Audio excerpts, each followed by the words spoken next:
So we got the panels that were going to be in this corner over here and visible from the road removed.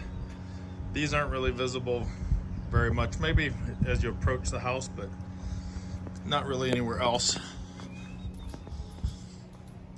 I think the view from the pool, the palapa, blocks them. So we have 6 panels here. We have 11 panels over there. And then 3 panels are going to go over here, which, if I was doing this originally, I probably would not have had this panel here, because this panel is slightly visible from down there. This panel could have been moved over here, and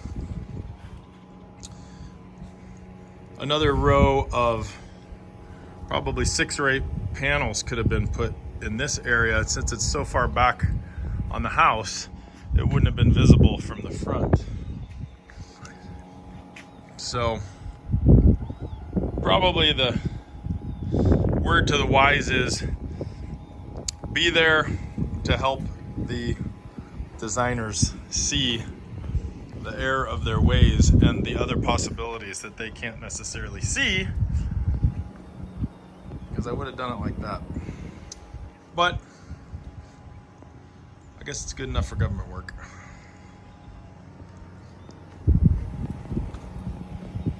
Beautiful day in Yucatan.